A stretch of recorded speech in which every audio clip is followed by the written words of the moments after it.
وہ اسی پانی کو تلاش کرتے کرتے صحرا میں مر جاتا ہے. صحرا میں بہت لوگوں کی موتیں ہوتی, پہلے بہت لوگ مر جاتے تھے جو راستہ بھٹکتے تھے. اب حدیث پاک میں فرمایا گیا وہ بندہ جس کی اونٹنی غائب ہو گئی, ساز و سامان بھی نہیں, ڈھونڈتا رہا پورا دن پوری رات, تھک ہار کر کے آزا جواب دے گئے. اب نہ پانی ملتا ہے, نہ کھانا ملتا ہے, نہ اپنی سواری ملتی ہے. ایک جگہ آ کر بیٹھ گیا, اپنی آخری سانسیں گن رہا تھا, کیونکہ اب آزا جواب دے گئے تھے. سخت شدت کی دھوپ, صحرا کی تپتی ہوئی زمین اور بھوک و پیاس کی تکلیف الگ. جیسی ہی وہ لیٹا اس کی آنکھ لگ گئی, اس کو لگا اب یہ میری آخری سانسیں ہیں, اب مرنے کا وقت قریب آ گیا ہے. پھر اس کی آنکھ کھلتی ہے. آنکھ کھلتی ہے تو دیکھتا ہے اس کی اونٹنی ساز و سامان کے ساتھ پاس میں کھڑی ہے, کھانا بھی بھرا ہوا ہے, پانی بھی بھرا ہوا ہے, سب کچھ ہے. اب نبی پاک صلی اللہ تعالی علیہ وسلم صحابہ سے پوچھتے ہیں, عرب والے بہت اچھی طرح جانتے تھے صحرا کا سفر کیا ہوتا ہے. پوچھتے ہیں اے میرے صحابہ بتاؤ اس بندے کو اپنی گمشدہ اونٹنی ملنے کا کتنا اچھا لگ رہا ہوگا, کتنی اس کو خوشی ہوئی ہوگی. صحابہ کہتے ہیں یا رسول اللہ صلی اللہ علیہ وسلم اس کی تو جان میں جان آ گئی, صحرا میں اپنی گمشدہ اونٹنی مل جائے, کھویا ہوا سامان, اپنی گمشدہ سواری اور پانی مل جائے, یہ تو حیات نو کی ایک بہت بڑی خوشخبری ہے اس کے لیے. حضور پاک صلی اللہ تعالی علیہ وسلم فرماتے ہیں سنو, یہ مثال میں نے بتایا اسی طرح سے اگر کوئی بندہ گناہوں میں ڈوب گیا ہے, خطاؤں میں ڈوب گیا ہے, کثرت سے گناہ کرتا رہا, پھر تھک ہار کر کے ایک دن واپس آ گیا, اللہ کی بارگاہ میں سجدہ ریز ہو گیا, جھک گیا, تو اس گمشدہ اونٹنی کے ملنے سے اس صحرا نورد کو جتنی خوشی ہوئی تھی, اللہ کریم اس سے بھی زیادہ اپنے بندے کے واپس آنے پر خوش ہوتا ہے. اپنے بندے کے واپس آنے پر خوش ہوتا ہے رب تبارک و تعالی کہ میرا کھویا ہوا بندہ میرے دربار میں واپس آ گیا ہے. آج ہمارے پاس وقت ہے واپس پلٹنے کا. میرے عزیزو نا امید نہ ہو, ہمیں ہمارے جانے سے پہلے حساب کرنے کے لیے مولا نے وقت دیا ہے. پتا ہے آپ کو یہ بھی میرے آقا صلی اللہ تعالی علیہ وسلم کی رحمت کاملہ ہے. رب تبارک و تعالی سے آپ نے یہ دعا کر کے اپنی امت کے لیے اتنا وقت دلایا ہے کہ اللہ تبارک و تعالیٰ سے حضور صلی اللہ علیہ وسلم نے یوں عرض کیا کہ مولا میری امت کو توبہ کی مہلت دے, توفیق دے, مہلت دے. کہا کہ مرنے سے 1 سال پہلے تک, کہا نہیں یہ بہت لمبا وقت ہے, پتا تو نہیں ہے مرنے سے 1 سال پہلے توبہ کرے گا کب موت آنے والی معلوم ہے. کہا مرنے سے مہینہ پہلے تک, کہا نہیں یہ بھی وقت زیادہ ہے. کہا مرنے سے 1 دن پہلے کوئی توبہ کر لے تو معاف کر دیا جائے گا. نبی پاک صلی اللہ علیہ وسلم نے اللہ کی بارگاہ میں گڑ گڑاتے ہوئے کہا مولا 1 دن بھی بہت ہے, اور موقع دے دے میری امت کو اور موقع مل جائے. رب تبارک و تعالیٰ نے 1 دن پہلے توبہ کرنے والے کو معاف کرنے کا وعدہ فرمایا, لیکن نبی رحمت صلی اللہ علیہ وسلم نے عرض کیا کہ مولا اور بھی کم کر دے. رب تعالیٰ فرماتا ہے موت کا جو گرگرا آتا ہے, یعنی جو ہچکی آتی ہے, فرشتے نظر آنے لگتے ہیں, رب تعالیٰ فرماتا اس سے 1 منٹ پہلے بھی توبہ کر لے میں سب معاف کر دوں گا.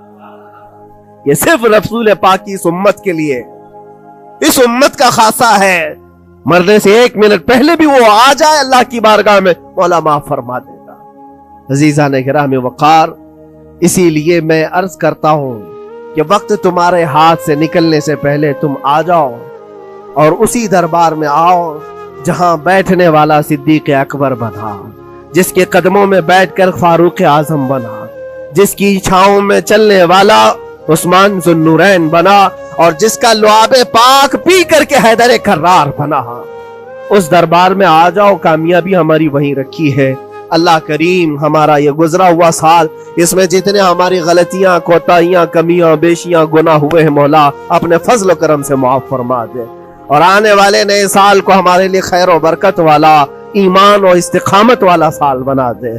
اسلام و سنیت کا بول بالا فرما, کفر و شرک کا منہ کالا فرما, گستاخان رسول کو تباہ و برباد فرما, شاتمان رسول پر تو عذاب علیم نازل فرما.